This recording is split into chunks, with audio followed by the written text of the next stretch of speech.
Alright, Mandalorian Season 2. Now, I know I'm a little late to the show with the review of Mandalorian Season 2. That rhymed.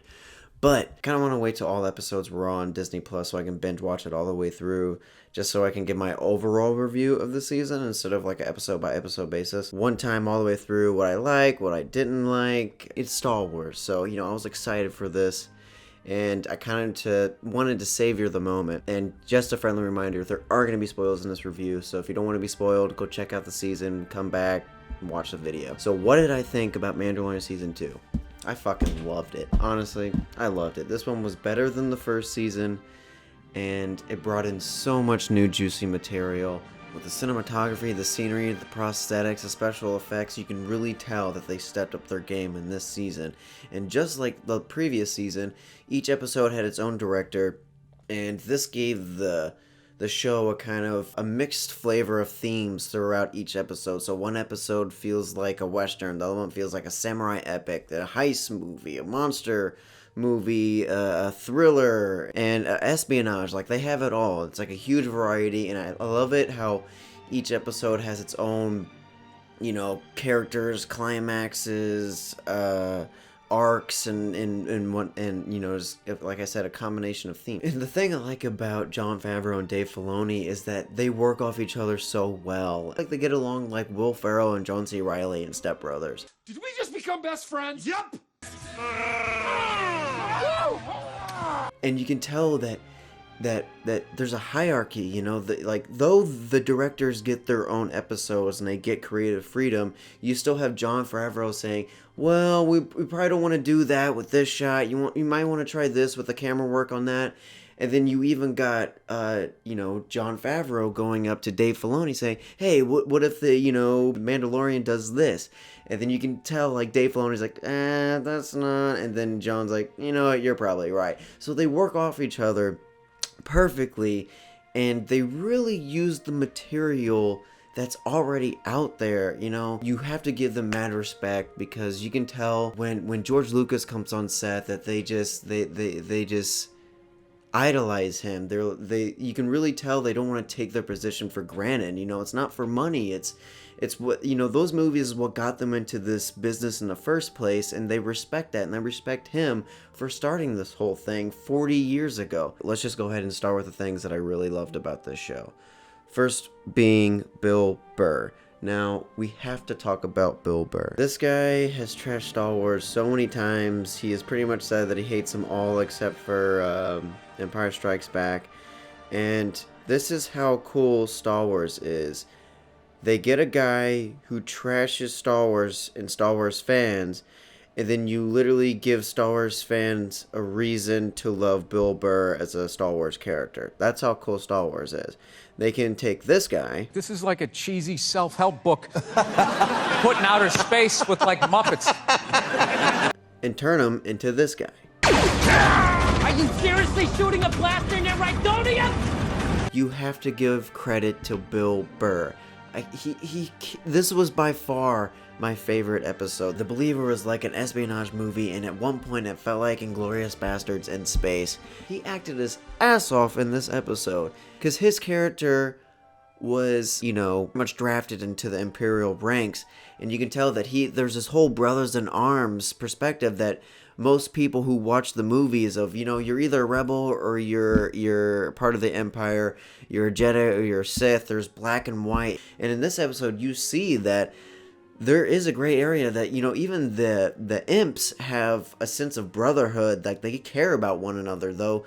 And you can really tell, like, maybe these stormtroopers aren't all bad. Maybe they're not all evil. Maybe they're just doing their job like the rest of us are doing. And you can tell that people have perspective on the world, and just because they have a different perspective than you doesn't mean that they should be damned for it. Weird how a Star Wars show can make you think such things. Like, this is supposed to be like a nerdy sci-fi adventure, but here I am talking about politics and different perspectives and, people with different ideologies. It's crazy. This is the way. But I also want to get back on track of other things I liked in the show, which is my second favorite episode, which is The Jedi, where we get to see Ahsoka Tano. This was so fucking cool to see the most popular animated series character brought to life. And who better to do it than Dave Filoni, the actual creator of the character itself. With the whole Kurosawa samurai theme look to the episode, as well as the epic action, and there was like a little bit of horror. Like, she was kind of scary here and there. Like, you didn't see her until it was kind of too late. Like, it was so awesome to see a samurai epic themed Star Wars episode with Ahsoka Tano being the samurai liberating a town with like a space cowboy. That's the best thing ever, and it was so satisfying to watch. The action was cool, it was entertaining, it was pretty dark, it was intense. I loved it. But as the action goes throughout the whole season, the choreography was cool, but the thing that really stuck out to me was the clear brutality of the action. Like, people were getting shot, necks breaking, skulls getting crushed, people were getting blown to bits, stabbed, eaten, run over, smashed. At one point, I forgot that I was watching a Disney Plus show.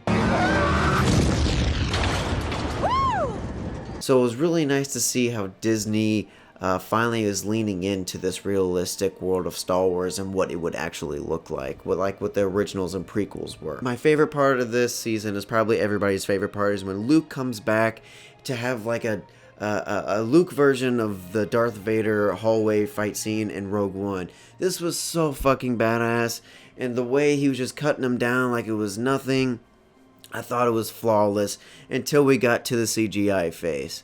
And you could have very easily just kept the hood up, vaguely seen his face with a shadow over it, just kind of hide the CGI because it's not young Mark Hamill. And it would have been fine if you just didn't show the face. Either get Sebastian Stan or just keep the hood up, because that whole mess was very hard to watch. And though it was awesome to finally see a modern badass version of Luke Skywalker, that face kind of threw me off the momentum of that high I was on.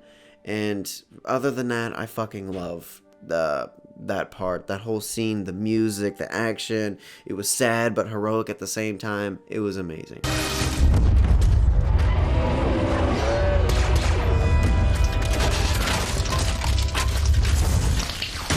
And though like the action and comedy were on point, you'll really lose your audience if you don't get the emotion pulling out of them.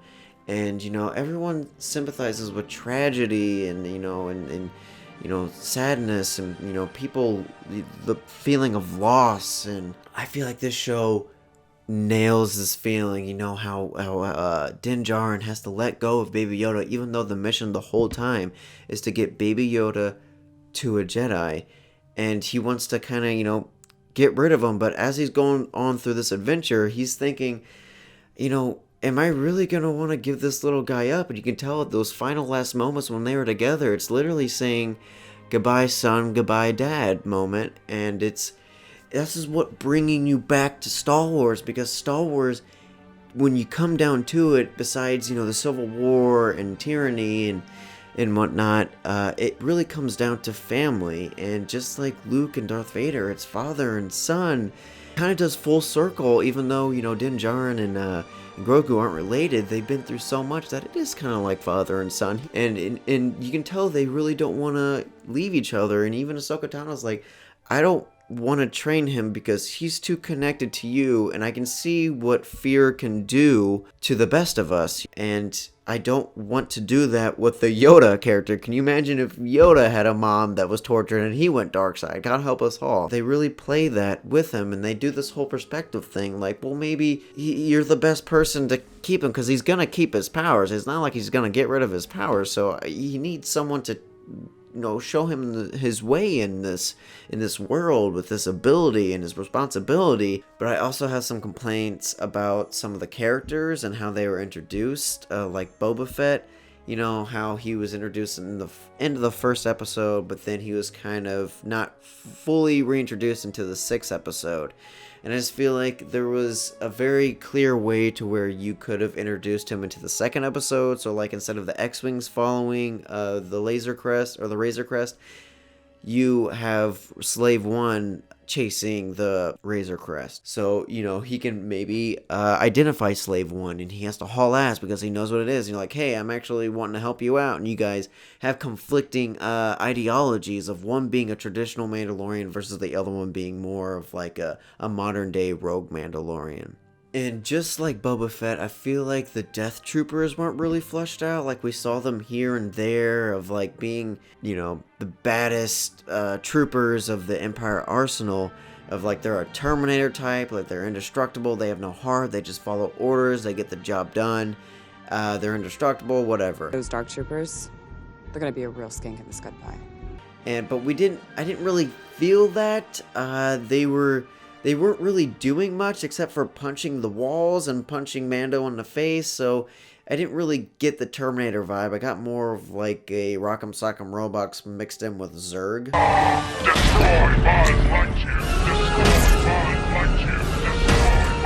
But as a whole, start to finish, I had a great time. I was entertained, I was shocked, I was educated in the world of Star Wars, and you know, at the end of the day, my love for Star Wars found a new hope. Pun intended. This is the way. It's a real shame because when the sequel trilogy came out, I really was hoping for this, like a mixture of old and new, you know, a perfect combination where it was just old and they kind of forgot about everything else and they want to isolate themselves away from the prequels, away from the animated series, and just focus on the originals themselves. And you can kind of tell that, you know, with that isolation, you're weaker. It's more of a con than a pro. You know, you can really tell that John and Dave are like the biggest Star Wars nerds, and they're Lucas's biggest fans. And that's the people you want in these positions. You don't want someone who's gonna like, how can we make the most money off this product? You want someone who's really involved and emotionally connected to these characters, to the storyline, to the lore, to the source material as a whole, because when you do that, you hook into the audience's reaction and their own emotional connection with these movies. And even if you're an action person or a comedy person, or if you're a fan of the sequels as a whole, you can't deny that these shows are expanding the world of Star Wars in a way we haven't seen before. And it's such a great relief, you know, with all the last few movies of so much studio interference with Kathleen Kennedy and all this other stuff, that it's such a breath of fresh air that we actually get these people who love the source material to, those are the people who are in charge to bring it to life. What this season does a great job of is what I feel like the sequel trilogy failed to do, which is reference the prequels. And in this season, there was references to Order 66, Coruscant, Jango Fett, Yoda, and I'm pretty sure one of the engines that the Marshal was riding in Episode 1 was one of the engines from Anakin's Pod Racer. Like, just little things here and there. They're like, oh, that's from that movie, that's from that movie, that's from there, that's from this. And this inclusion of the prequels, the animated series, and the originals, you can really tell that this build on the world of Star Wars instead of taken away, where you feel like, you know, people were scared. They wanted to make safe Star Wars movies and it made people hate it. You know, we'll make a movie for everybody. And you can just tell that Dave Filoni and Jon Favreau know what they wanted to go with this season, and they did it, you know, and I'm sure they had some you know, corporate interference and they had to fight for it. And they have to remind the studio heads that you guys don't have a great track record. You should, you know, play your cards right and let us flush this out the way we want to do it. You know, as Star Wars fans ourselves and, you know, George Lucas fans as well. Something that George initially set out to do was a kind of 3-act saga with these 3 trilogies. And I think we felt that we should honor and respect that. Liar! You know, you can respect Kathleen Kennedy's agenda of let's include women. Like, of course, that's perfectly fine to have that, you know, that goal for Star Wars. Here's a perfect opportunity to make women, you know, badass. But when you make a main character a Mary Sue, you go too far to saying women need to be the main character too. The woman main character is perfect from the start. And if you ever watch any movie with any main character at all, you have to know that the main character has an arc. So therefore, the character has to struggle, has to lose, has to fall, has to fail, has to learn. And it's funny that that was the goal, was to introduce women as, you know, badass characters, and then you have a man, Dave Filoni says, hold my beer.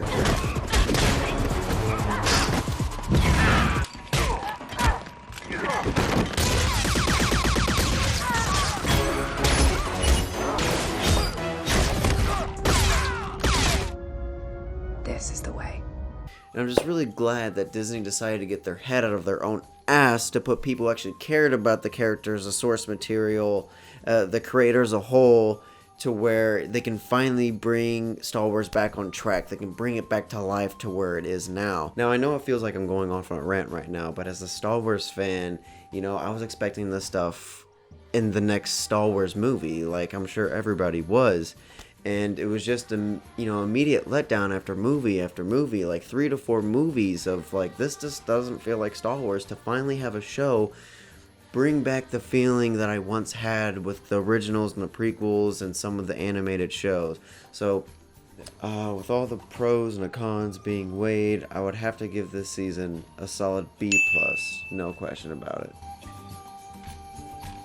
Alright guys, that was my review of Mandalorian Season 2. If you liked it, hit like, subscribe, let me know down in the comments below what you guys think about this season. I will see you guys in the next one.